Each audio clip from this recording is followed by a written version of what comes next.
Hey, this is Anney and Samantha. And welcome to Stuff Mom Never Told You, a production of iHeartRadio.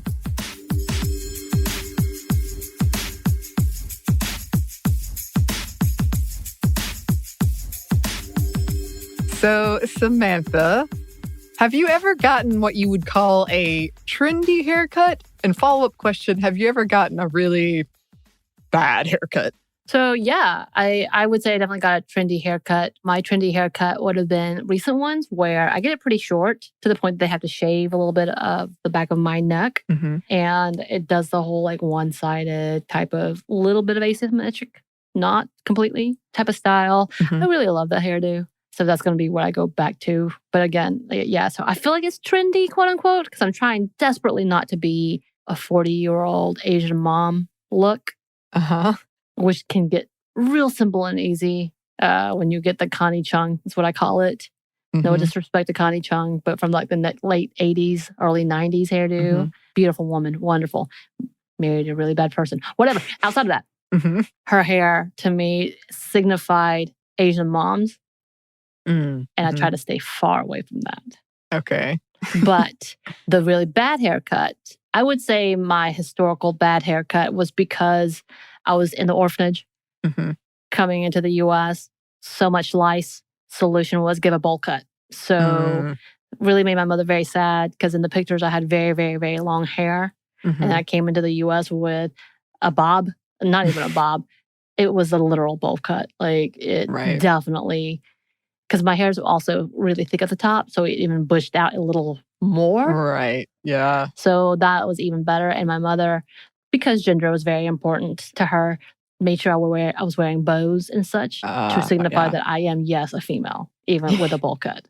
So I would say that's probably the worst haircut I've ever gotten. Yeah. Well, that's interesting you say that. We'll actually return to that point in a bit. I definitely tried to get haircuts that were trendy that I had no business getting. So I was really into Friends when I was in elementary and middle school. You did the feather. I did too. I tried to get the Rachel. Did not look anything like it. I tried to get when Courtney Cox had pretty much a bob. I tried to do that, and my hair is really thick.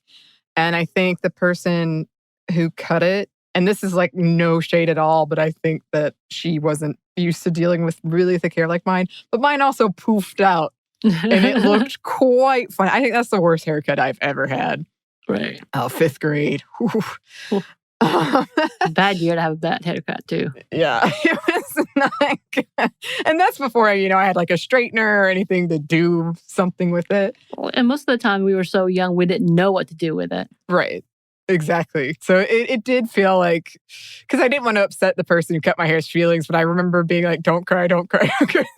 My whole life is ruined. You paid them money, so it's kind of like, why am I sparing your feelings for my bad haircut? Only a couple months of mockery, it'll be fine. Yes. I think that was like, I have good friends who will just go to, and nothing wrong with like the cheaper haircuts, but generally just like it's cheaper or whatever, not realizing a lot of times hair is not as easy as you think. I think many people have learned as they've tried to do the home haircuts. And they'd be like, it grows out. But there's been a couple of situations where they would say that, and I'd be like, are you sure? And they'd be like, okay, I'm going to go fix it. Are you sure? Are you sure? And yeah, I'm the same way because I don't feel like my hair is hard to do, but it is very straight. And though it's thick, it's still fine. Yeah. So you can see any mess up. Right. Like any off kilter, like one, snag, you can see it. So I definitely have little concerns of like, I'm going to at least need you to be, straight, properly straight, whatever. And I know many of friends who have very curly hair, it is a nightmare trying to find a specialist. And we also know, especially like Black women who's trying to get their hair done, it's a whole separate level and conversation. So yeah, I think there's a lot you have to do about haircuts. A lot of things you have to consider. There are. And yeah, I also went through a really big Mary-Kate and Ashley phase. Or whatever haircut they had, that's the haircut I wanted. And eventually, I'm glad I reached the point. Well, people would tell me, like, you can't pull that off. I'm sorry. Your hair isn't right for it. But it could do all these other amazing things, but not that. But I had one that was like, the big flipping out, like layered flipping out look. And it wasn't good either.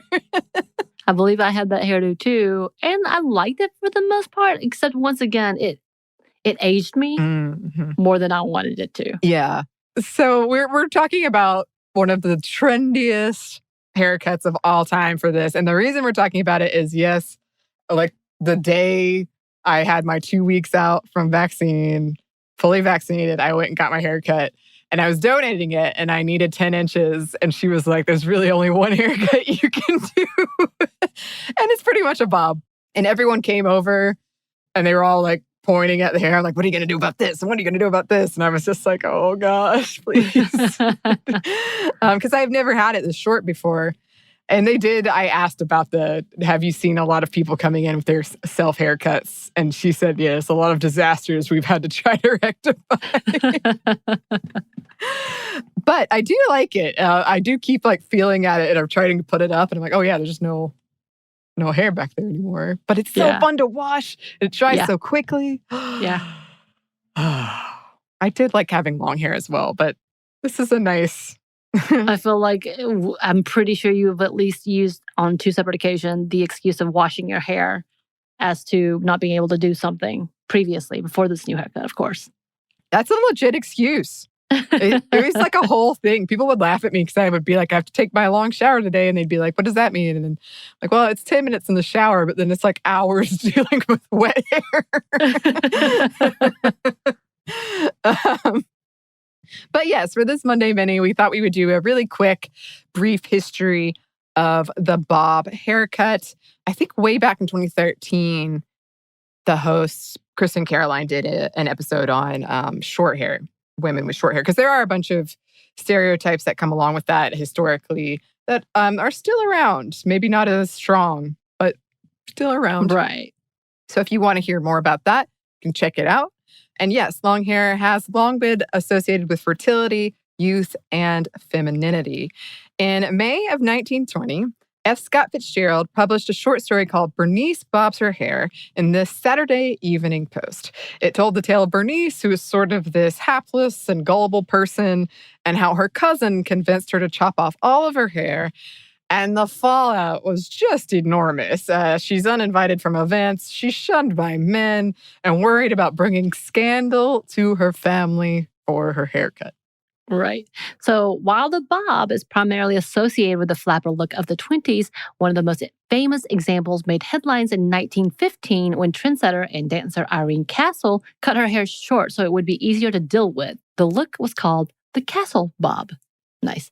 However, in the early days, if a woman wanted to get this look, hairdressers at salons might refuse to give it to them.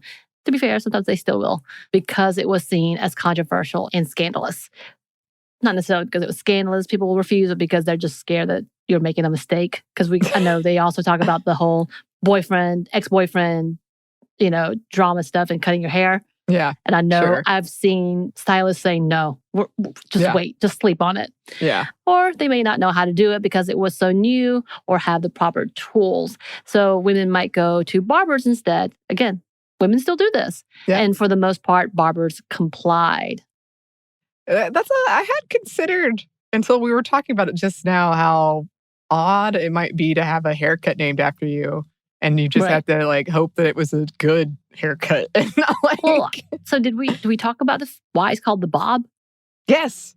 Hairdressers realized that they had better get on board or they were just going to get left behind. And so they got on board. It turned out to be a financially wise decision.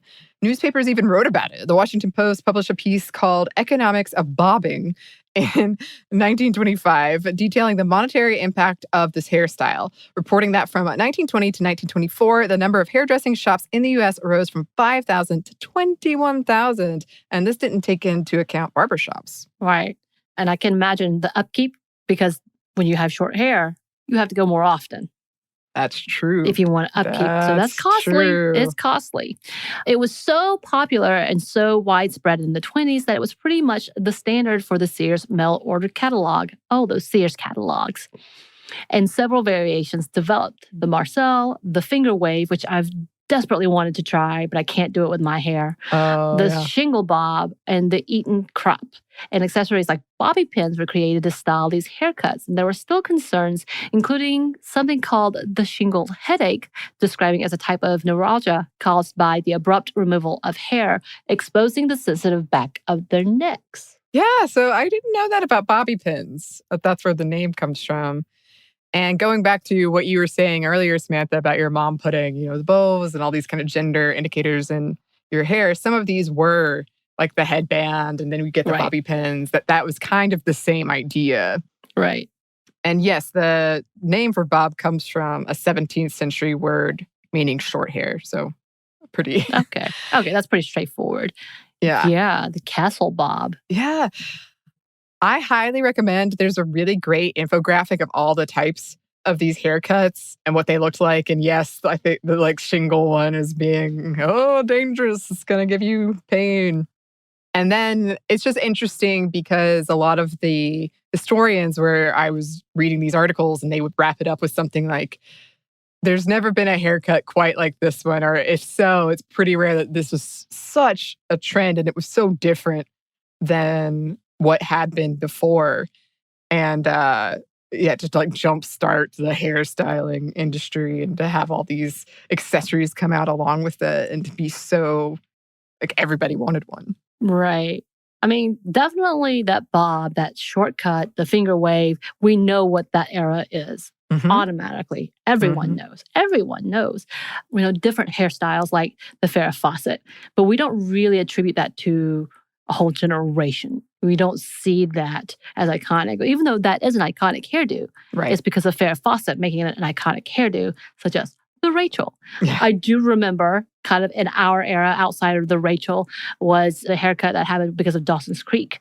Michelle Williams and Carrie Russell, during that early 2000s, cut off their hair to the pixie cut almost, and people lost their minds. I remember the amount of vitriol that they went through for cutting off their hair. And it's such to me, that's kind of also that iconic, but it's still never going to be as big as the bob was. That we definitely can associate pixie haircut to the early 2000s, late 90s because of them, but it still will not be on par as what happened with the bob for sure. Yeah. Man, how wild that must have been, where it's kind of like everyone has long hair, and then all of a sudden everyone's saying, cut it off, cut it off. Cut it off. Again, to be the first person to do this and then just being chastised, and then later on be like, oh, well, that's cute. We liked it. Never mind. Yeah. Sorry. All right. It's fashionable now. Okay. Get you a hat. Yeah. And that's a different conversation, perhaps not for this many. That was just a brief history. But there was a lot of, and still is, talk of the feminism of certain haircuts. And the bob does come up in that one a lot. But that's more than what we're going into in this one. In the meantime, if there are any other haircut styles we should look into, let us know. You can email us at stuffmediamomstuff@iheartmedia.com.